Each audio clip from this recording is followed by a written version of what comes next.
The Phasing of Zapnir is a 4-mana saga with Read Ahead. Read Ahead is basically, instead of starting from the top to bottom, you can choose which chapter you're starting at.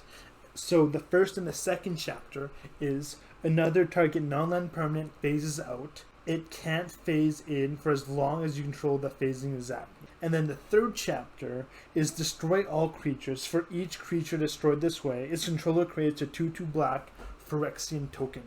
So as a mass removal card, we just choose a third chapter and do it. I don't think this card is strong enough for that, because changing your opponent's creatures into 2/2s in standard isn't that much. You're not doing such a big shift, so I think most of the time, after you do this, they'll still have a pretty formidable board and swing in and probably kill you. I think it would be interesting if you go on chapter 1 and you start there. You don't even need something to save. But if you know you'll have to wrap the board in a couple turns, you can set it so it'll hit when you want to. And when your opponent sees that there's a mass removal coming, they're less incentivized of playing creatures. So you could slow them that way. And maybe if you have some creatures, you could actually save them from this. But where I think this card shines is in Commander. In Commander, you generally have 3, 4, or 5 opponents. So it'll hit more creatures your opponents have. And it's messy, so sometimes you do run creatures that you want to save. And also, the game goes way longer, so the creatures get way bigger. So turning them into 2/2s is much more relevant. So yeah, I think this is a Commander All-Star, and that's it. I don't think it's going to see play anywhere else. So Benelish Sleeper is 1 of any color and 1 white for a 3/1 Phyrexian human soldier with kicker that's 1 black. When Benelish Sleeper enters the battlefield, if it was kicked, each player sacrifices a creature. So in white-black decks, this creature is basically a strictly better Flashback Marauder. And Flashback Marauder has seen a lot of play. What I like about this one is that you can play it as a tempo for 2 if your opponent doesn't run any creatures. But if they do, and you're playing white-black's really good at making small creatures. If you look at Wedding Announcement and Edgar Charmed Groom. So most of the time you'll have a small thing to sacrifice, and your opponent will have to sacrifice a bigger thing, probably, most of the time. And then you get a 3/1. Like, that's a really good trade-off. So yeah, Orzhov loves this. So Guardian of New Benelia is a 1 of any color and 1 white for a 2/2 human soldier with Enlist. Enlist is, as this creature attacks, you may tap a non-attacking creature you control without summoning sickness. When you do, add its power to this creature until end of turn. She also has, whenever Guardian of New Benelia enlists a creature, scry 2. And then you can discard a card. Guardian of New Benelia gains indestructible until end of turn and tap it. So I really hate mono white. It's been out for way too long. I think Thalia just makes the game not fun and should have never been printed. So I was really happy when Luminarch Aspirant was finally rotating out. But of course they always have to make mono white good. There's this card that replaces it. And I think, honestly, this card is pretty much as strong as Luminarch Aspirant. And I'm just crushed. A lot of the time, when your opponent plays bigger spells than you in a creature versus creature, you lose. But with this creature, with her Enlist ability, she can go over those creature decks if you have a creature with a big power toughness, which there are some, but it's not too many of them. And not to mention that every time you do that, you scry 2.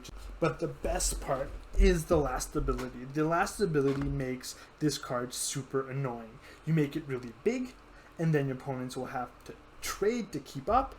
And then if they do, if you both fight each other, you can discard a card, and then you just token out a big creature for 1 card. Dismember is 1 mana of any color and 2 Phyrexian black mana. It's an instant that says target creature gets -5/-5 until end of turn. I can't believe they did it. I cannot believe they reprinted Dismember. One of the cards that breaks the color pie more than any other card, maybe. I'm saying it breaks the color pie because you can play this in any color deck. You can be playing mono blue and have this card as removal if you pay the 4 life. I think this card is premium removal. You can play it for 1, you can play it for 2, or you can play it for 3, depending how much life you want to save, and all of them are good. If you just want to make sure one big creature's not going to hit you, you can leave 1 mana up if you don't mind paying the 4 life. Or you can pay 2 life and have a 2 mana removal. It's incredibly flexible. It's definitely going to have a big impact on the meta. A Johnny Sleeper Agent is 1 of any color, 1 green, 1 green/white Phyrexian, and 1 white. If you pay the 2 life, he comes in the battlefield with 2 fewer loyalty counts. So his first ability is reveal the top card of your library. If it's a creature, planeswalker card, put it into your hand. Otherwise, you may put it on the bottom of your library. I like the flexibility of the Phyrexian mana, giving you an option to play him on 3 or 4 whenever it is most convenient to you. I like it that if it arrives on the 4, the distribute 3 1/1 counters, and the gain vigilance is pretty strong because it's basically protecting your dude, giving your guys vigilance. And if you got no one to give vigilance to, you can always uptick, and the uptick isn't that bad. If it's creature planeswalker card, that's a lot of value. But if it's not, you can always choose if you leave it on top or put it into your grave for next turn. So I think that's pretty good. The -6, I'm not sure about the -6. I think it would be strong if there's also other cards that do poison counters on your opponent. I don't think this emblem alone can kill someone, but if you're already doing poison damage, then the ult is pretty good because it gives you inevitably, if your opponent doesn't kill you, you will get that you will kill your opponent with poison counters. I think he'll see a moderate amount of play. I don't think he'll be broken, but I still wouldn't be surprised to see him there. And again, Impede Momentum is 1 and 1 blue to tap target creature and put 3 stun counters on it. A stun counter is if a permanent with a stun counter would become untapped, remove 1 from it. It also scries you for 1.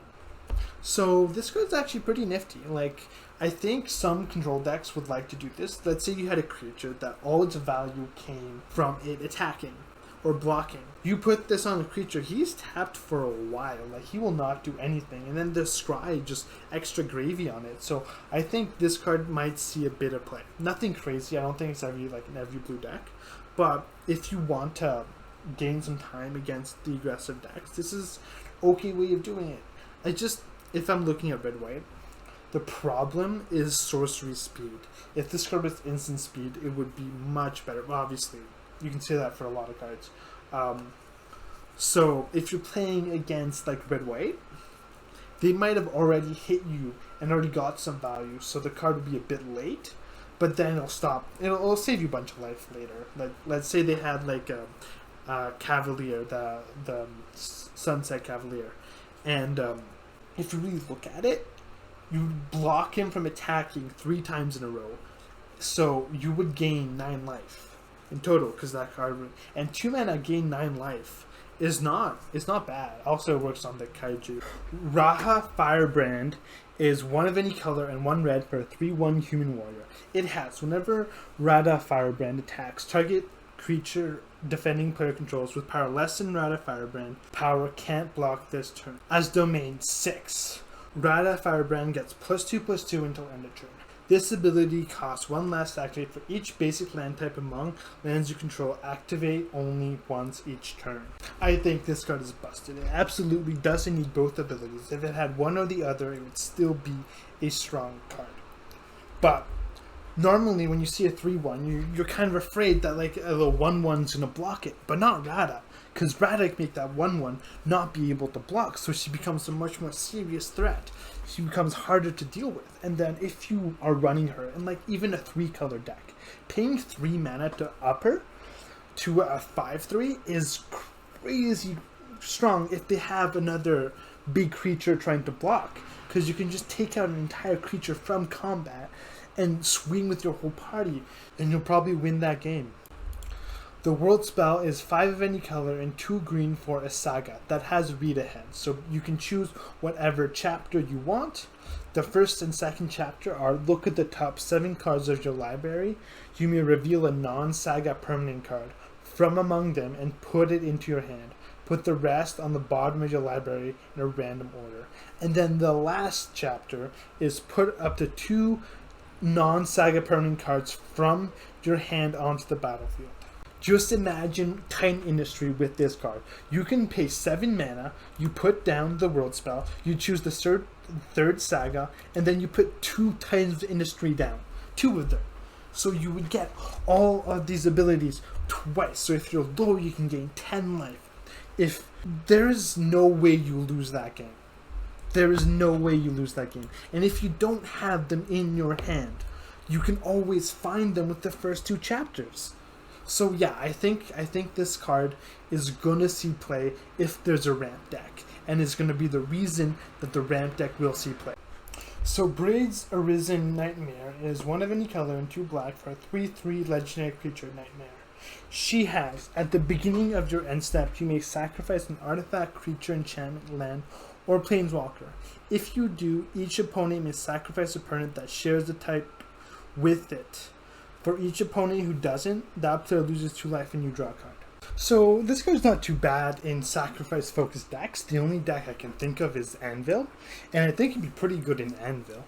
I think it's best when you sacrifice something that your opponent doesn't have, so they don't get the option between sacrificing a thing they own and the 2 life, lose 2 life, draw a card. If your opponent sacrifices this thing or not, you're still getting card advantage by sacrificing your weaker things, like the 1/1s that Anvil make, or the blood tokens that vampires make. So I think this will be like a 1 of or a 2 of in those decks. It is legendary, which definitely hinders it. So Herd Migration is 6 mana of any color and 1 green for a sorcery. It has Domain. Create a 3/3 green beast, creature token for each basic land type among lands you control. Also, it has Discard Herd Migration. Search your library for a basic land card, reveal it, and put it into your hand and shuffle your library. You gain 3 life. I think this card is dope. I like the discard function because getting land and gaining 3 life is definitely worth 2 mana. I think the 3 life could actually be really important in ramp decks to get to that later stage without dying to the aggressive decks. So if you do ramp a lot, then this is a lot of power for 7 mana. So you can get 5 3/3s if you got every basic land type.